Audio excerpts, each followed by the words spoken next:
Every child deserves to graduate capable of making qualified financial decisions, the basic decisions they'll face as they enter adulthood. To do this requires a comprehensive financial education that meets the same standards as your core academic subjects like math, English, social studies, and science. Yet today, unless a child has a very unique teacher or a special school, they will graduate lacking all abilities to make even the most basic, common financial decisions.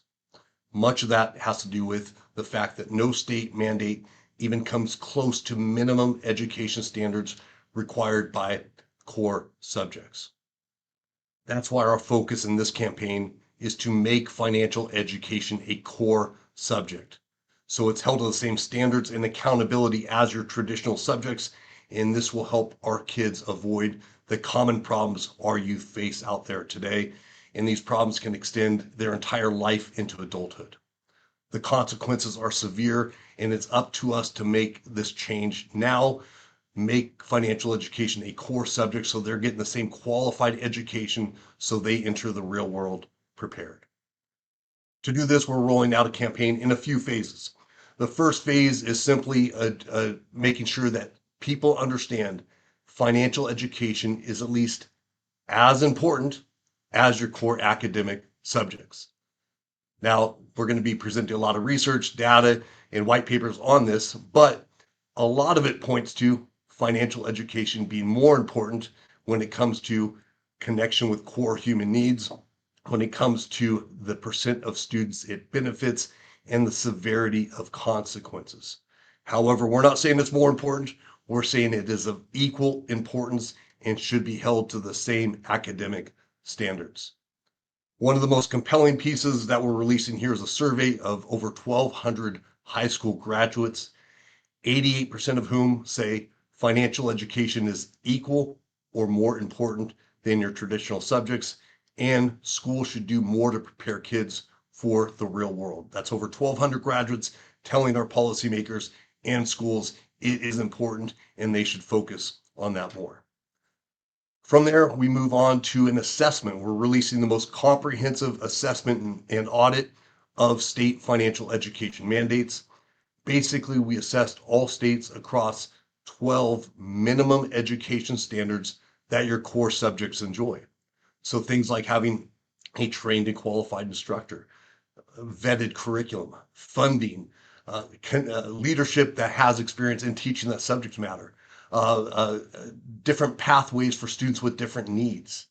Yet all those are ignored, and that report will show a 90% disparity between your core academic subjects, the standards they're held to, and financial education, meaning they're ignoring all academic standards when they're applying financial education through these state mandates.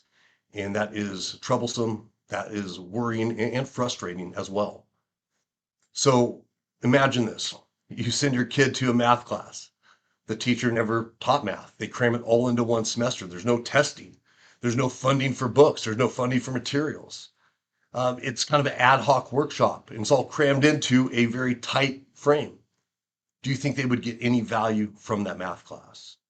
And that's what we're doing with financial education. I won't get into too much detail there. That report is extensive. It's the most comprehensive assessment of our state mandates, and that will be out in about a month, month and a half. Because financial education isn't held to those standards and it's not treated as a core subject, there's no accountability either for schools. So schools under core subjects, they're governed by Every Student Succeeds Act, and the ESSA Act holds schools accountable. They have to report, there's transparency, but yet no state provides data on the benefit of financial education programming of our youth simply because it's not treated as a core subject and there is limited data. Some states prove that they can pass a post test. That tells me little to nothing about their abilities to make qualified financial decisions. So there's some problems there. We can address that. If we compare that with the private sector, your private nonprofits, your private businesses that are in financial education, they all have to prove impact. Otherwise, they're not getting funding. They're not getting expanded programming. But with our public education system, we're absolutely ignoring any accountability and transparency, and they're doing these ad hoc workshops that deliver minimal results simply because they're not following any standard set. It's critical we make financial education a core subject, and that outlines the first few months of this campaign. From there, we transition to the solution. Thankfully, we have an advisory board, partners, CFEI graduates that are all committed to helping our academic community transform financial education into something meaningful.